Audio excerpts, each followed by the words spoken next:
Before we start, just a quick reminder to hit that subscribe button. Only 2% are subscribed. At 1,000 subscribers, I'll be posting a special video.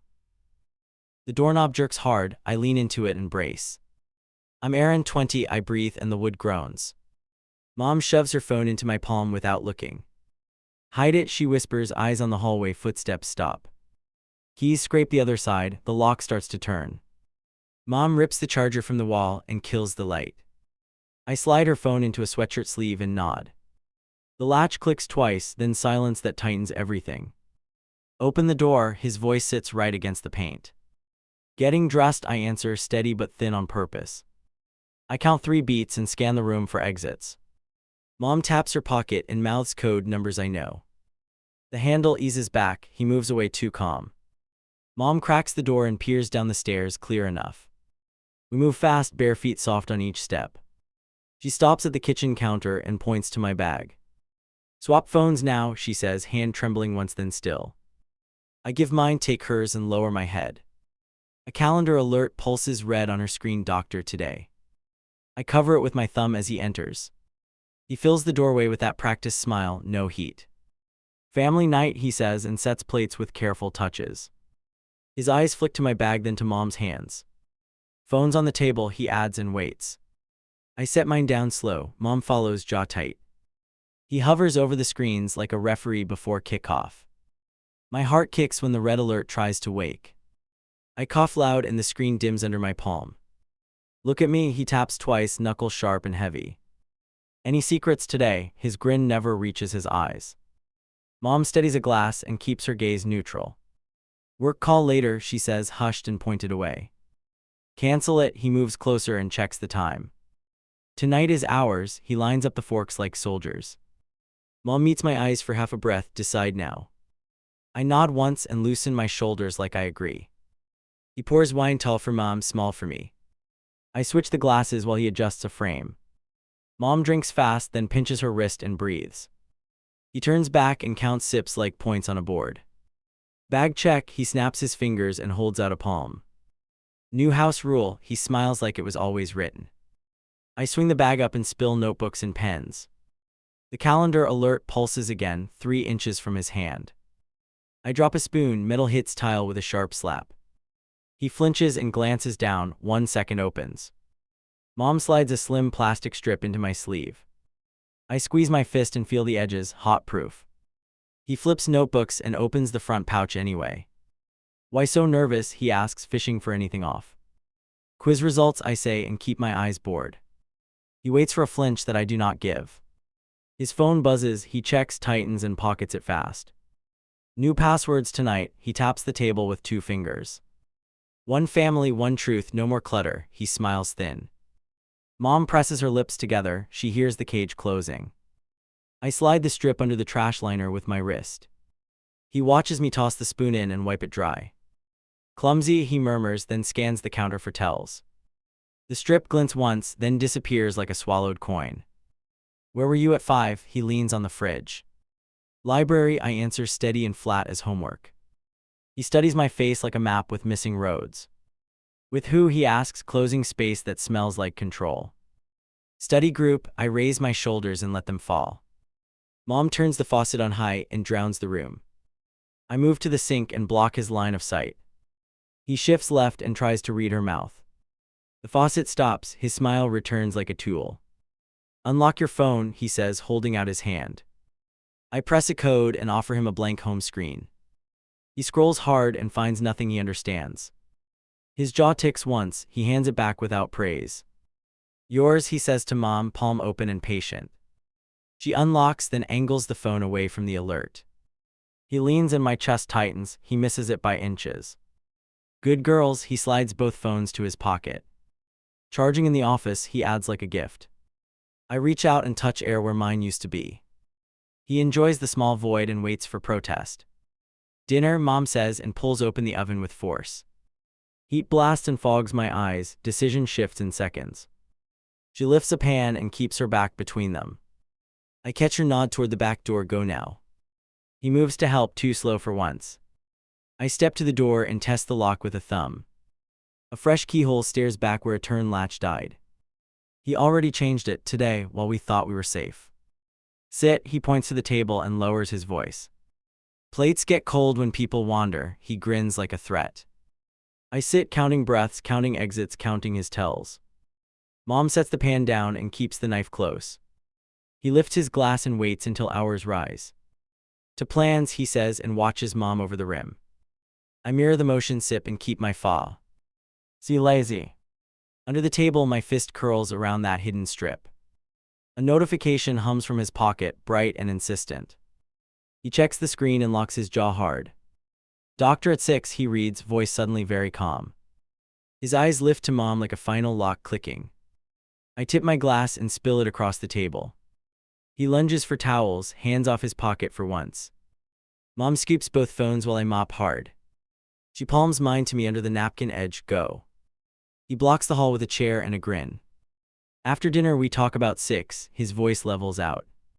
Mom nods and reaches for the oven controls. I kick the chair leg just enough, rattle, pause. Trash is leaking, I grab the can and lift. Outside before it stinks, I hold his stare until he blinks. He checks the clock and waves me through like a guard. The gate clicks shut behind me, small window opens. I yank the liner and dig for the thin strip. Plastic presses my wrist, still there, still sharp proof. I slide it into my sleeve and tighten the cuff. His shadow sweeps the blinds as he counts seconds. Back inside, I drop the empty can with a thud. He watches the floor like it lied to him once. Sit, we finish together, he folds the towels tightly. Mom places her plate down and keeps her breathing slow. 6 is cancelled, he says, almost cheerful, almost bright. Reschedule tomorrow when I can drive, he taps his pocket. New rules after tonight, he smiles without warmth. My jaw locks as the strip burns my skin. I chew small bites and pretend to follow routine. Mom lifts her fork and keeps her wrist bent. He clocks every movement like a coach at tryouts. I study the path from chair to office door. Dishes later, phones first, he rises and points left. He wants them locked in his desk again, of course. Mom sways a little and presses her forehead. Headache, water now, she reaches for the sink. He steps toward her, angle opens beside his arm. I slip past and drift into the office like fog. The charging station glows, 2 cables wait like bait. His email is open on the screen, unlocked. A calendar sits center with red alerts in rows. I spot the appointment at 6 with clinic initials. Below it rests a confirmation forward to his account. He added himself as primary contact last month. Footsteps, I drag the mouse and hit print fast. Pages spit out and land under the chair legs. I kneel to collect and slide them under my sweater. He appears in the doorway with a careful smile. Curious tonight, he leans on the frame without blinking. Looking for something fun, his tone tries to tease. I hold up a dead pen like a weak excuse. Homework, nothing works in here, I shrug and wait. He studies my pockets, then steps aside, too easy. We lock up now, he pulls a key from his belt. Mom enters with a glass and a steady face. Leave mine, I need that call back. He freezes at the word need, always a trigger. Later, he extends his palm and waits for compliance. I hand over the decoy phone from the table. Mom does the same and keeps her eyes ahead. He deposits both in the drawer and turns the key. Family time, he shuts off the office screen with a click. Board games, no screens, old school night, he chuckles once. I count windows and measure the door chain. The printer whirs again from the diet print queue. His head snaps toward the noise like a leash jerked. I turn that off, he stalks back with fast steps. I drift to the hall and motion Mom toward shoes. We reach the back entry while he swears at settings. The new lock nags from the frame like a fresh scar. I pull the hinge pin half out with a butter knife. Mom lifts the door just enough to clear the catch. The office door opens, paper in his fist, eyes hot. What are we doing? His voice flattens into steel. Taking the trash you missed, I push the door higher. He spots the hinge trick and surges forward hard. I slam the door shut and drive the pin deeper. He rattles it and growls a warning through his teeth. Get away from the exit, he pounds once, twice, pause. I grab Mom's wrist and move toward the garage. The side door yields without a fight, old habit. We slip inside and hunt for transportation fast. The bike leans against the wall with flat tires. We drop it and keep moving toward the car. Keys are gone, of course he pocketed them earlier. I check the visor anyway, nothing that helps this minute. Mom crouches and peels back the floor mat. A spare fob surfaces in dust, blessed oversight. The engine coughs awake, the garage door creeps upward. He sprints across the driveway with jaw clenched tight. I slam into reverse and clip the trash can hard. He slaps the hood and reaches for the handle. Mom lowers the window an inch and speaks calm. Emergency visit, call the clinic if you care. He yanks at the door like he owns the hinge. I hit the lock and back into the street clean. He jumps clear to avoid the bumper, I accelerate. A horn erupts behind us and lights flicker across glass. We burst onto the main road and brake left hard. My hands shake enough to rattle the wheel. Clinic first, no detours, Mom stares straight ahead. I nod and check the mirror for our tail. His truck nose appears at the far end, closing. I cut through a gas station and lose his line. We slide into a spot behind a delivery van. Mom grabs the printed pages from my sweater. You got them, her voice holds steady for once. Enough to ask for help now. We push through the sliding doors and head left. A nurse looks up and clocks our faces fast. Appointment name, her hands hover above the keyboard. Mom answers with a quiet firmness that shifts the air. The nurse frowns and checks notes on the screen. Cancelled by contact number at 5:48. Mom shakes her head with a quick jerk. Reinstate it now, he is outside. The nurse glances at the doors and lowers her voice. Security can escort you when you leave. I slide the pages across the counter and point. Calendar forwards, contact change, we need a room. She scans the printouts and bites her lip once. Room 3 straight down, lock engages from inside. We move fast and slam the bolt as footsteps approach. A knock lands hard, then retreats when no one answers. Mom sits on the exam bench and presses her hands flat. I need to speak to the doctor without interruptions. I open the patient portal on my real phone. A notification pops up from last month with his number. I hand the screen to Mom and breathe through the surge. The nurse returns with a tablet and a tight jaw. New contact on file removed, 2-factor set to you. She looks at me and holds the door with her foot. Another knock, louder, a voice demands attention by name. Security replies with measured words and firm steps. Mom closes her eyes and opens them sharper. No more cancellations, no more door games. The doctor enters with brisk movements and a quiet aura. Talk to me while I document, she lifts the tablet. Mom explains the blocked calls and the altered lists. I add the timestamps and the printed confirmations. The doctor listens and then points to the drawer. Consent forms are yours, we reissue access now. She prints a fresh card with a randomized code. Use this to recover your account from any device. Another buzz in my pocket, unknown number, then silence. Security knocks with a softer rhythm that signals safety. Truck left the lot, you have a short window. Mom stands and nods, decision made, no more waiting. We head to the front desk with new paperwork. The nurse slides a business card and whispers. Hotline for legal aid, keep it visible. I tuck it under my sleeve where the strip used to be. Outside, the lot sits quiet but not safe. I scan the corners and trace possible angles. Mom squeezes my arm and unlocks the car. Home is off limits tonight. I start the engine and pull toward the exit.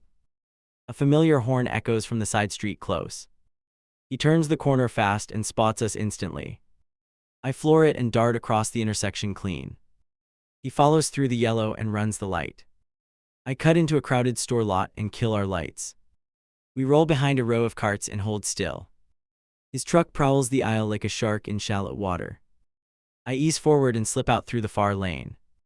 He loops the long way and loses our track. Mom checks the time and points toward a safe address. We go to her place, then we call everyone. I nod and merge into traffic with a steady line. My pulse slows just enough to focus again. The printed pages rustle under my knee like living things. We drive toward the one door he never controlled. I pound the buzzer twice and scan the street.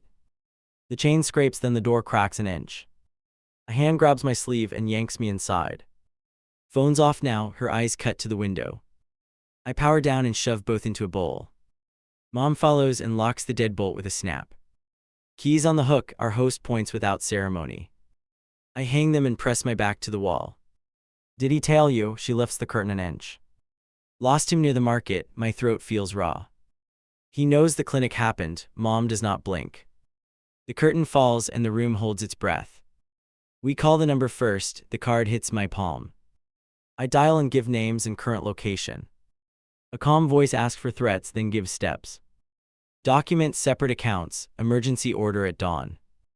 A message flashes on my screen before full shutdown. Unknown number, I reopen just long enough to read. Turn around, come home, stop this drama. I let it roll into voicemail while my skin crawls. I text a single line from a new app. We are safe, stop contacting us. It pings delivered and then erupts with replies. Return the car, you have no permission.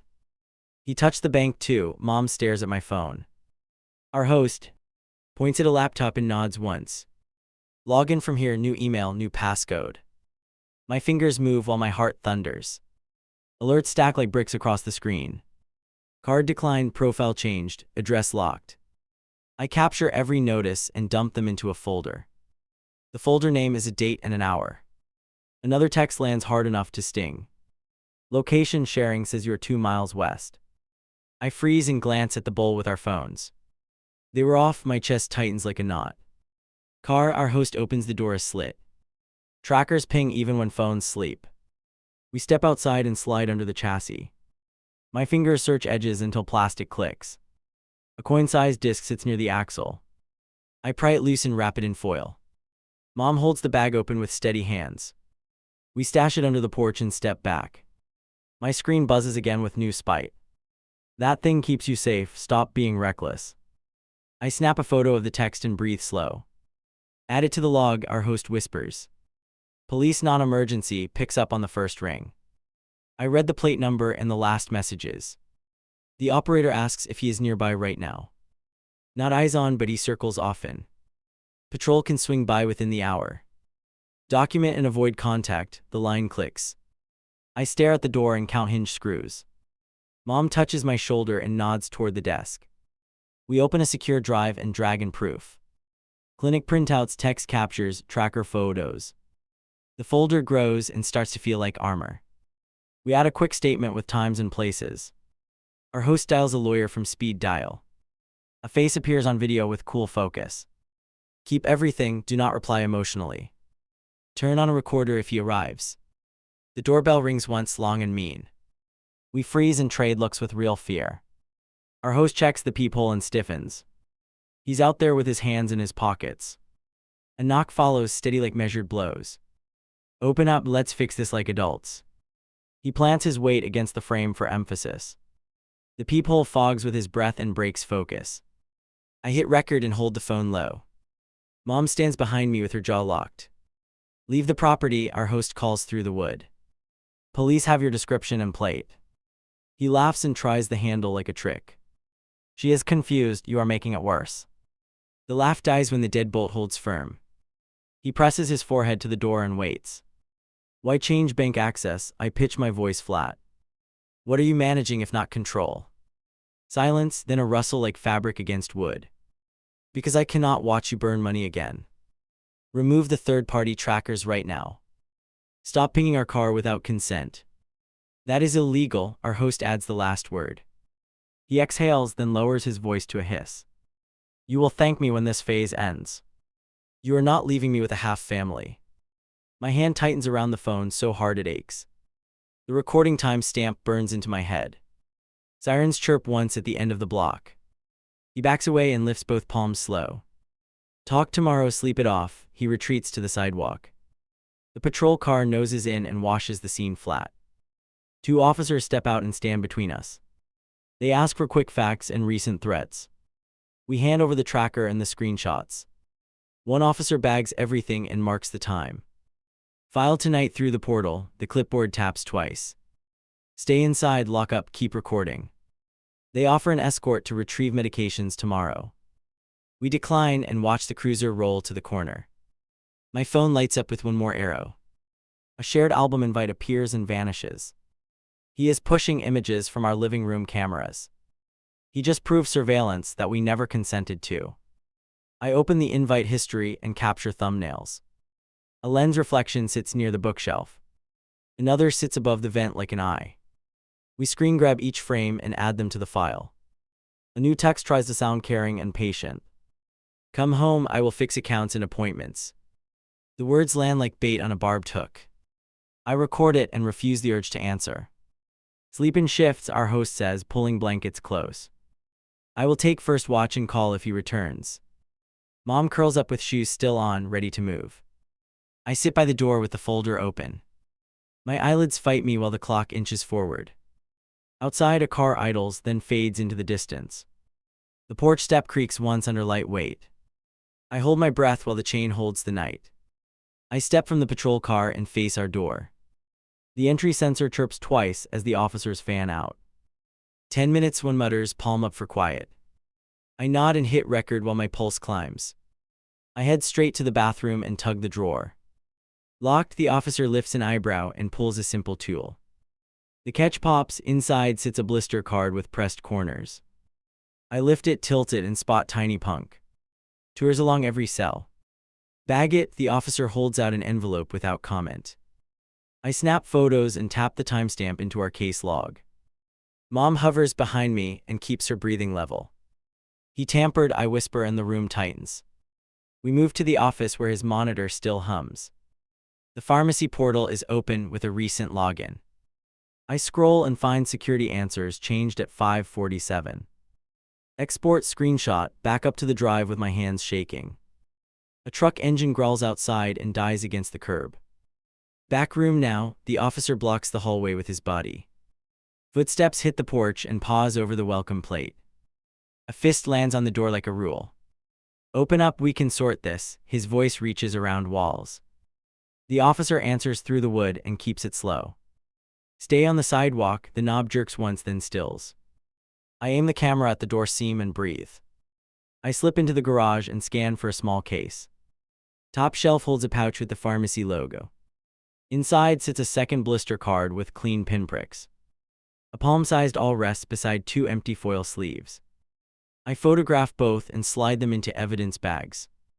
The officer watches and nods for me to keep moving.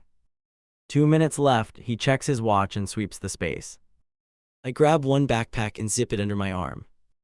Hand over the key fob, the voice pushes from the porch. Return my property, something hard taps the wood in rhythm. Not today, the officer answers, tone flat as a table. Silence stretches, then boots retreat to gravel. We carry the bags out while the front door holds. He stands at the curb with arms wide and jaw tight. You're making this worse, he scans my phone and smirks. I lift the all bag and watch his eyes flinch. You don't understand schedules, he points at the house. I kept things steady when she got scattered. He takes a step and meets the officer's open palm. Steady how, I ask and bring the camera higher. He glances at the evidence bag and swallows hard. I managed her reminders so she wouldn't forget. Sometimes I replaced a bad pack with a good one. My stomach lifts and stalls while the mic runs hot. Back to the station, the officer steers us to the car. Mom settles in and clutches the pharmacy pouch. I hold the phone close and replay his choice of words. Replace, manage, good one, like that makes sense. At the courthouse security, the line crawls then clears. We dump the awl and blister card with our keys. A guard studies the punctures and waves us through slowly. Judge is upstairs, room 12. The clerk scans the printouts and our video clips. Sign here for the emergency order, her pen taps fast. She glances at the screen and presses a buzzer. Available, judge, give me your phones for the copy. We stand before a tired robe who reads without blinking. Temporary protection granted, no contact, no surveillance. He signs, then pushes a stamped page across the counter. Service will happen today, do not respond to him. My phone lights up as we ride the elevator down. Unknown number, 4 texts stacked like threats with smiles. Come home now, we will talk like adults. I forward everything to the case address and hit block. Outside, the officer checks his radio and then his watch. Unit en route to serve him at your address. Mom leans against the wall and closes her eyes quick. We need to secure banking before he pivots. We cross the street to the credit union and ring the bell. The manager glances at the order and unlocks a terminal. Change access pins, remove authorized contacts immediately. I type new codes while my hands finally steady. A fresh email pops into the shared inbox we recovered. Subject line reads, "Password reset for Cycle app successful." I open the settings and remove every device except ours. The log shows his phone as admin for months. "Print that page," Mom whispers, tapping the timestamp. The manager nods and adds it to our file. A call comes in from the serving officer with crisp words. "Order delivered." He refused to sign, it's still active. Another email lands with a desperate tilt. He invites me to a new family calendar with one event. Try-on appointment tonight, 8:15. I decline the invite and breathe through the heat. We step back into the daylight and head for the car. A sedan idles across the street with the windows up. It pulls off when the patrol unit turns the corner. I watch it fade and keep the camera running. "One more stop," Mom points down the block with resolve. We walk into a phone store and ask for a clean line. The clerk scans the order and nods without questions. New numbers, no sharing, fresh accounts.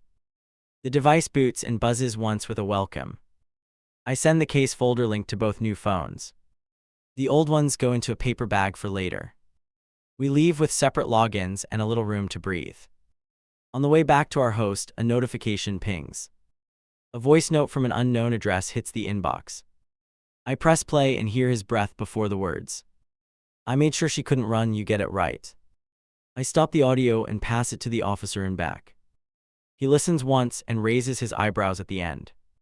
"That will help more than you think." His tone turns brisk. "Let's get you somewhere he cannot monitor." The detective pushes a recorder toward me and nods once. "Controlled call, ask short questions, let him talk." Mom squeezes my wrist and steadies her breath. I dial the new number and press speaker, ring. He picks up on the second buzz with forced patience. Finally, ready to stop this tantrum, his tone tries to smile. One thing, I say, keeping it dull and flat. "Why Pierce Paxson cancel doctors, why at all?" He laughs once, clipped and mean, then lowers his voice. "Because drifting ruins families, structure fixes mistakes." "Which mistake?" I ask, eyes on the detective's hand. "The leaving," he answers like it explains everything. "How did you stop it?" I keep each word slow. "Pins, calendar access, toss the blues when needed." He breathes into the line like he enjoys the detail. "Made sure life happened on schedule, not on whims." "Since when did you do that?" I speak through my teeth. "Way before you existed," he says, almost proud. "Back when she talked about grad plans and travel. I acted before she did something reckless." The detective scribbles 3 words and taps the page. "Ask about the device." His finger draws a small square. "You removed anything else inside her?" I ask, barely breathing. He hesitates, then mutters, "Strings vanish when handled right." "Did you cut them?" My mouth dries and my hand shakes. "I handled it," he replies, voice bright and final. "Clinic would have slowed us down again." The detective clicks stop and exhales through his nose. "That is enough for now," he gestures me back. I end the call and press my palms to the desk. Mom stares at the tiled floor like it might break. The room hums while the recorder saves the file. We sign statements while printers spit fresh pages. The detective attaches the audio and timestamps to our file. Next step is a supervised retrieval and sweep. Pack essentials and identify hidden gear if found. At the house, a team rolls in with quiet focus. 15 minutes inside, stay behind us. I pull on gloves and follow the lead through the door. Every beep and click lands like a trap waking up. We head straight to the bedroom closet and search high. A thin toolkit sits behind a shoebox with taped edges. Inside, a sewing pin case and rolls of clear tape. Another pouch holds tiny cameras and adhesive backs. Photos, bag, log entry. The officer keeps the cadence tight. Mom finds a pharmacy note folded into a receipt. Refill canceled by alternate contact, date matches the calendar. We add it to the stack like another nail. A shout erupts from the porch and hits my spine. "Let me help you pack, I know what you need." Bodycams turn as he steps past the gate line. An officer points to the sidewalk with an open palm. He argues, pushes, then clips the tape with his sleeve. Hands go behind his back while he curses the air. "Violation recorded," the sergeant says, voice steady and cold. They lead him toward the curb while he spits blame. Back inside, I open the office drawer and freeze. A binder sits labeled with 4 letters and a year. I flip pages to logins for pharmacies and routers. Sticky notes list answers to security questions like trophies. Photograph each page and package the binder. I follow the order and hear cuffs click outside. A neighbor calls across the hedge and asks questions. The sergeant waves her back and shuts the conversation down. We clear the bathroom cabinet with quick hands. Behind bandages lies a blister sleeve with neat pinholes. Different brand, same pattern, same cruel precision. I lift it high and watch the detective's face harden. That goes top of box 1, he marks the label. Then we're done here for today. We fill 2 bags and leave the rest behind. The door shuts and the lock turns like a verdict. At the station, the prosecutor listens to the recording twice. He pauses on the line about strings and schedules. That meets our threshold for charges today. Tampering, coercion, interference with medical access. Mom signs another form with a steady grip. I sign the witness line and date the bottom. The prosecutor nods to the detective and stands. Arraignment tonight if the judge is available. We relocate to a quiet office with frosted glass. A victim advocate slides a list of next steps. Emergency housing, new locks, security consult tomorrow. Change routines, share travel times with no one. My phone buzzes with a voicemail from an unknown contact. I hold it up and tap play for the room. His voice crawls through the speaker with brittle charm. All this because I loved you enough to act.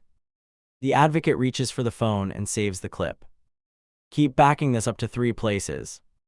I send the entire folder to our new drive. A response pings back with a case number and checksum. We leave through a side exit to avoid the lobby. The hallway smells like fresh paint and dry paper. Outside, the air tastes colder than it should. I scan the roofs and keep walking toward the car. At the shelter office, a guard checks the order copies. He unlocks a gate and leads us to 2 bunks. Curfew enforced, cameras cover every entrance. Report any messages or vehicles that circle. We set bags down without getting comfortable. Mom leans against the wall and rubs her wrist. Controlled call worked, she whispers, stunned but certain. It worked, but he will try again. I open the binder photos on my screen. 4 passwords repeat across 10 accounts. One note reads replace Pax during stress weeks. My stomach flips and then settles into steel. A knock at the office door makes me jump. The advocate steps in with a printed docket. Booking complete, hearing at 7. He is held until then without contact privileges. Mom closes her eyes and breathes out slow. Tomorrow we change the locks and the car plates. Tomorrow we ask the doctor for a written statement. I nod, then check the recorder battery out of habit. I lie back and stare at the ceiling dots. Down the hall, a door opens and shuts softly. Our bags sit under the bed bars like packed parachutes. I keep my shoes on and listen for footsteps in the dark. The clerk calls our case and the room stills. He sits between deputies, cuffs hidden under the table. The prosecutor plays the recording and lets the words breathe. The judge expands the stay away. Why radius and orders a tracker. In a side room, the prosecutor opens a laptop. Backups appear with fresh warrants signed this morning. One file shows a fertility app saved that exact month. Another lists blister purchases and needle orders by date, aligned. At the house, the locksmith drills and swaps the cylinders. A tech sweeps vents and flags a live camera feed. He kills the stream and uploads a report to our file. An alert pings the case inbox, device removed, owner notified. A car idles at the corner 2 minutes later. The monitoring unit calls and confirms a boundary breach. We lock the door and step away from glass. Patrol noses in and boxes the car without sirens. He tries a grin through the windshield, then looks down. They scan the order and point him down the block. He rolls away slow while watching our windows. The tracker chirps on their tablet until he turns. My phone lights with a call from the clinic. Lab notes confirm clean cut marks on removed strings. A sworn statement will be signed before noon. I copy the voicemail to the folder and breathe steadier. We grab essentials and leave the rest for later. The advocate hands over a fresh code and a map. In the car, I open a blank post and start typing. A siren swells somewhere beyond the trees, then fades while I write.